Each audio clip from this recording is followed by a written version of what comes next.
আসসালামু আলাইকুম প্রিয় শিক্ষার্থী বন্ধুরা, তোমাদের সবাইকে ওয়েলকাম করছি হিসাব বিজ্ঞান শিক্ষার অনলাইন প্ল্যাটফর্ম অ্যাকাউন্টিং ইকুয়েশন। ভিডিওটি শুরু করার আগে বলে নিতে চাচ্ছি, আপনি যদি হিসাব বিজ্ঞানের অধ্যায় ভিত্তিক ভিডিও পেতে চান তাহলে অবশ্যই অ্যাকাউন্টিং ইকুয়েশন চ্যানেলটি সাবস্ক্রাইব করে পাশে থাকা বেল বাটনটি প্রেস করে রাখুন আমাদের পরবর্তী ভিডিওর নোটিফিকেশন পাওয়ার জন্য। আর যদি অলরেডি চ্যানেলটি সাবস্ক্রাইব করে থাকেন তাহলে thank you so much. So let's get started. Hi বন্ধুরা, আমি রাশেদ আছি আপনাদের সাথে। Welcome back to accounting equation. গত ক্লাসে আমরা দৃশ্যমান ও অদৃশ্যমান সম্পদের বেসিক নিয়ে আলোচনা করেছি।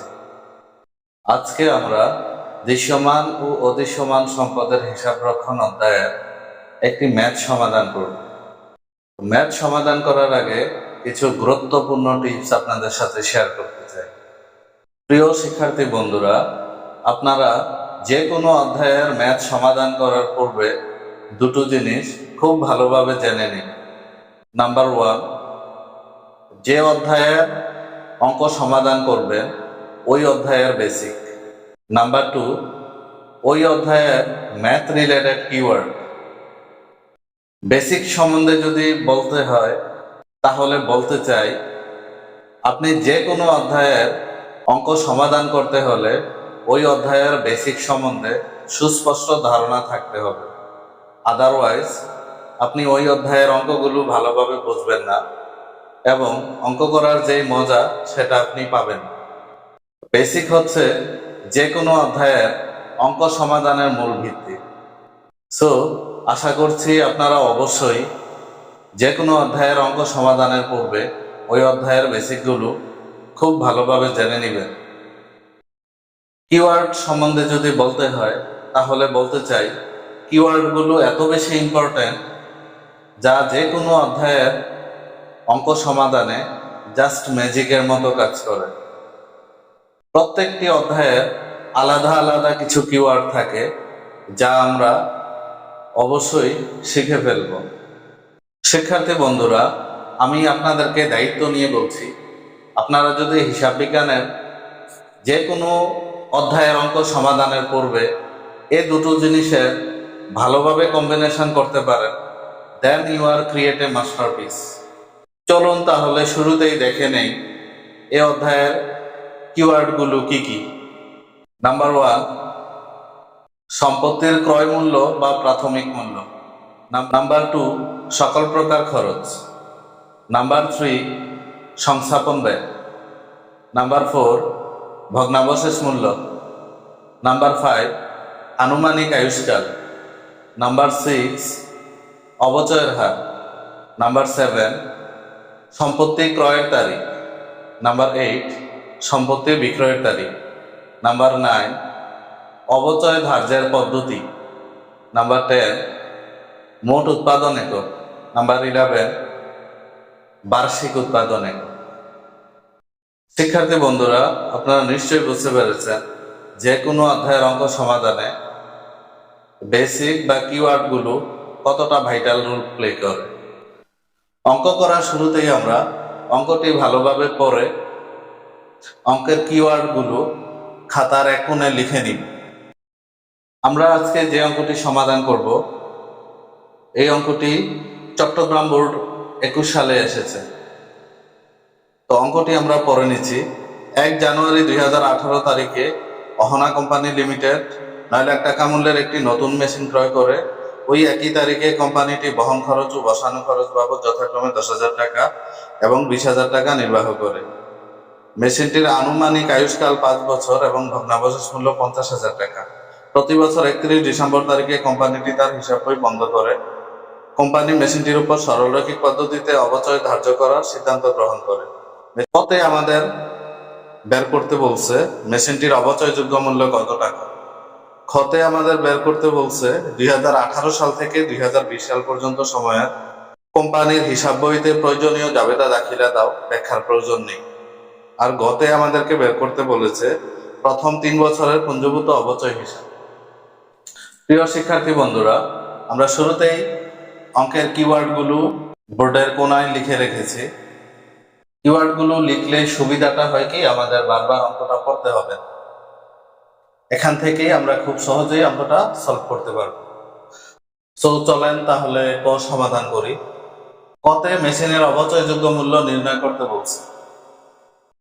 এই অঙ্কে অঙ্ক করার পদ্ধতিটি হচ্ছে সরলরৈখিক পদ্ধতি। সরলরৈখিক পদ্ধতিতে মেশিনের অবচয়যোগ্য মূল্য নির্ণয়ে 4টি জিনিস বিবেচনা করতে হয়। সম্পদের প্রাথমিক মূল্য যোগ সকল প্রকার খরচ যোগ সংস্থাপন ব্যয় এবং বিয়োগ ভগ্নাবশেষ মূল্য। তো অঙ্ক থেকে আমরা এখন এগুলো বসিয়ে দিব। ক্রয় মূল্য হচ্ছে 9 লাখ টাকা, বহন খরচ আছে 10,000 টাকা, বসানো খরচ আছে 20,000 টাকা এবং ভগ্নাবশেষ মূল্য 50,000 টাকা। তাহলে হয় হচ্ছে আমাদের 8,80,000 টাকা। শিক্ষার্থী বন্ধুরা, এখন আমরা খ অপশনটি সলভ করব। খতে 2018 থেকে 2020 সাল পর্যন্ত প্রয়োজনীয় জাবেদা করার কথা বলছে। এই অধ্যায়ে অঙ্ক সমাধানের জন্য আমরা মোট 3টি জাবেদা পাব।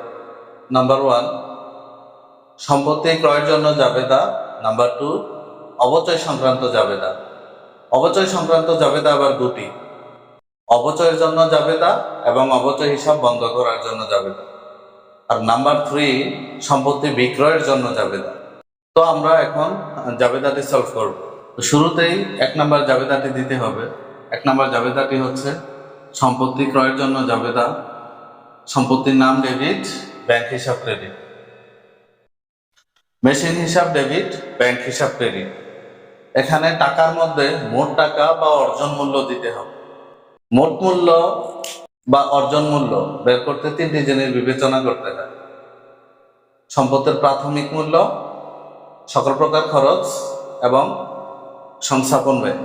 তো এখানে এই 3টি যোগ করলে আমরা পাই হচ্ছে 9,30,000 টাকা। শিক্ষার্থী বন্ধুরা, আমরা এখানে ব্যাংক হিসাবের জায়গায় নগদান হিসাব ক্রেডিট করলেও হবে, তবে ব্যাংক হিসাব ক্রেডিট করাটা বেটার, বিকজ অফ নগদে টাকা ক্যারি করাটা ঝুঁকিপূর্ণ। তাই প্রতিষ্ঠানগুলো ঝুঁকি এড়ানোর জন্য ব্যাংকের মাধ্যমেই লেনদেন করে থাকে। 2 নাম্বার জাবেদাটি হচ্ছে অবচয় সংক্রান্ত জাবেদা। তো এখানে আমরা তারিখ লিখবো ডিসেম্বর 31, যেহেতু বছর শেষে অবচয় গণনা করা হয়। অবচয়ের জন্য 2টি জাবেদা দিতে হয়। জাবেদাগুলো এখন আমরা লিখে দেব। অবচয় সংক্রান্ত জাবেদাগুলো হচ্ছে অবচয় হিসাব ডেবিট, পুঞ্জীভূত অবচয় হিসাব ক্রেডিট, আয় সারাংশ হিসাব ডেবিট এবং অবচয় হিসাব ক্রেডিট। তো আমরা অবচয় সংক্রান্ত 2টি জাবেদা দিয়ে দিলাম। এখন আমাদের টাকা বের করতে হবে। তো আমরা এখন শতকরা হার পদ্ধতিতে সম্পত্তির অবচয় বের করব। শতকরা হার পদ্ধতিতে সম্পত্তির অবচয় বের করার ফর্মুলাটি হচ্ছে সম্পত্তির অবচয়যোগ্য মূল্য গুণ অবচয়ের হার। তো এখানে মেশিনের অবচয়যোগ্য মূল্য আমরা অলরেডি কত বের করে রেখেছি, 8,80,000। এখন শুধু এটার সাথে অবচয়ের হারটা গুণ করে দিলেই হবে। অবচয়ের হার অঙ্কে দেয়া নেই। অবচয়ের হার বের করার ফর্মুলাটি হচ্ছে 100 ভাগ আয়ুষ্কাল। এই অঙ্কে আয়ুষ্কাল হচ্ছে 5 বছর। তো 100কে 5 দিয়ে ভাগ করলে আমরা পাই 20%। এখানে আমরা যদি 8,80,000-এর 20% করি, তাহলে হয় হচ্ছে 1,76,000 টাকা। এখন আমরা 2019 সালের জাবেদা করব। 2019 এবং 2020 সালে 1 নাম্বার জাবেদা এবং 3 নাম্বার জাবেদাটি হবে না, বিকজ অফ 2019 সালে এবং 2020 সালে নতুন করে আর কোনো মেশিন ক্রয় করেনি এবং বিক্রয়ও করেনি। শুধুমাত্র 2 নাম্বার জাবেদাটি আমরা দিব। শিক্ষার্থী বন্ধুরা, আমরা 2019 সাল এবং 2020 সালের অবচয় সংক্রান্ত 2টি জাবেদা দিয়ে দিয়েছি এবং এখানে টাকার পরিমাণ 1,76,000 টাকা লিখেছে, বিকজ অফ সরলরৈখিক পদ্ধতিতে প্রতি বছর অবচয়ের পরিমাণ সমান হয়। আশা করছি জাবেদাটি বুঝতে পেরেছেন। এখন আমরা 3 বছরের জন্য পুঞ্জীভূত অবচয় হিসাব প্রস্তুত করব। এই হিসাবটি করার পূর্বে খতিয়ান সম্বন্ধে একটু বলে নিতে চাই। আমরা যার খতিয়ান করব, জাবেদাতে গিয়ে তার বিপরীতে যেই হিসাবটি থাকবে ওই হিসাবটি এনে আমরা খতিয়ানে লিখে দিব। এটাই খতিয়ান করার নিয়ম। তো আমরা দেখি পুঞ্জভূত অবচয় হিসাবের বিপরীতে কি আছে। প্রথম জাবেদাটিতে পুঞ্জভূত অবচয় হিসাব নাই, সো এটি খতিয়ানে আসবে না। দ্বিতীয় জাবেদাটিতে পুঞ্জভূত অবচয় হিসাব আছে, তো এর বিপরীত হিসাবটি হচ্ছে অবচয় হিসাব। তো আমরা অবচয় হিসাবটি লিখে নিলাম। টাকা বসানোর ক্ষেত্রে খেয়াল করতে হবে আমরা যার খতিয়ান করতেছি সে জাবেদায় ডেবিট নাকি ক্রেডিট। জাবেদায় যদি ওই হিসাবটি ডেবিট হয় তাহলে আমরা খতিয়ানে ডেবিটের ঘরে টাকা লিখব, এবং জাবেদায় যদি ওই হিসাবটি ক্রেডিট হয় তাহলে আমরা ক্রেডিটের ঘরে টাকা লিখব।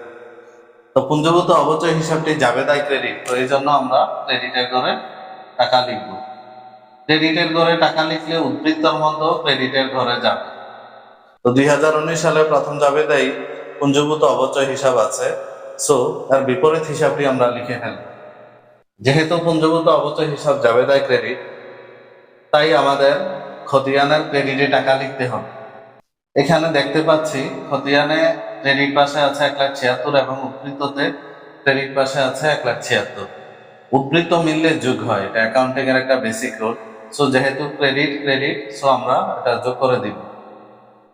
এটা যোগ করলে হয় 3,52,000 টাকা। শিক্ষার্থী বন্ধুরা, 2019 সালে আর কোনো পুঞ্জভূত অবচয় জাবেদা নেই, সো আমরা এখন 2020 সাল চেক করব। 2020 সালে প্রথম জাবেদায় পুঞ্জভূত অবচয় হিসাব আছে, সো পুঞ্জভূত অবচয় হিসাবের বিপরীতে যে হিসাবটি আছে ওই হিসাবটি আমরা লিখে নিব। যেহেতু জাবেদায় পুঞ্জভূত অবচয় হিসাব ক্রেডিট, সো আমরা খতিয়ানে ক্রেডিটের ঘরে লিখব। এখানে ক্রেডিট, উদ্বৃত্তের ঘরেও ক্রেডিট, সো ক্রেডিট যোগ হয়, যোগ করলে হয় 5,28,000 টাকা। সো শিক্ষার্থী বন্ধুরা, অঙ্কটি আমরা শেষ করে ফেললাম। আশা করছি আপনারা অঙ্কটি বুঝতে পেরেছেন। তারপরেও যদি বুঝতে কোনো সমস্যা হয় আমাদের কমেন্ট করে জানাবেন। আজকের ভিডিওটি আপনাদের কাছে কেমন লেগেছে অবশ্যই লাইক কমেন্ট করে জানান।